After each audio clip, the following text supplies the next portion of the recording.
माता पिताजी का नाम धांधल जी था, माता का नाम कमला दे था और पत्नी का नाम सुपारदे और सुपारदे या कमला दे बोलते थे। ये अमरकोट सूरजमल की राजकुमारी थी।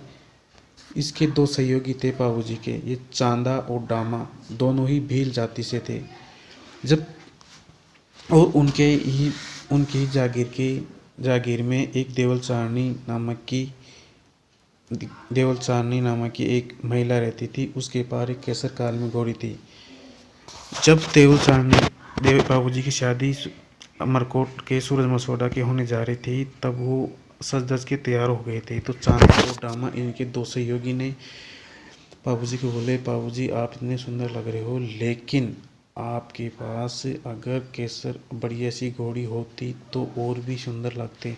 तो ये देखकर बाबूजी ने बोला कि अब कहाँ से लाए। तो चांदा डामा ने बोला कि अपने गांव में देवल चारणी नामक की औरत के पास एक केसर काल में बहुत सुंदर प्यारी घोड़ी, अगर वो मिल जाए अपन को शादी में तो बहुत ही आनंद आ जाएगा। तो बोला कि वो देगी नहीं, वो अपन को देगी नहीं।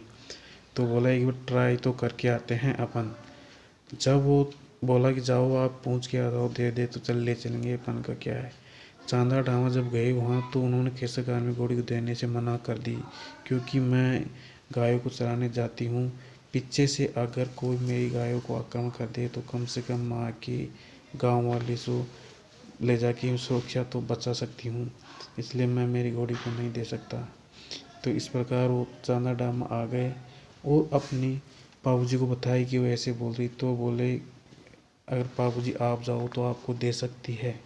तो बोला कि चलो मैं जाके देखता हूँ। तो उन्होंने बोला कि मेरी गायों को चराने के लिए जाता हूँ और यहाँ लुटेरे आते रहते हैं, तो मैं उनसे बचाने के लिए मेरी ये केसर काल में ही मेरे काम आती है।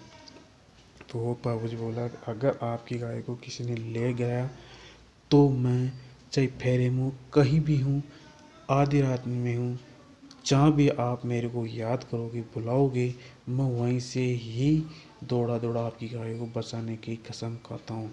यह कह के बाबूजी उनसे घोड़ी ले जाते हैं। और बाबूजी इसी बात में उनके बहनोई जींद राम खींची जी इस वेट कर रहे थे कि जब बाबूजी यहाँ से चल जाएंगे तो अपन इसकी गायों को लूट लेंगे, क्योंकि एक बार देवल चारणी और उनके देवल चारणी की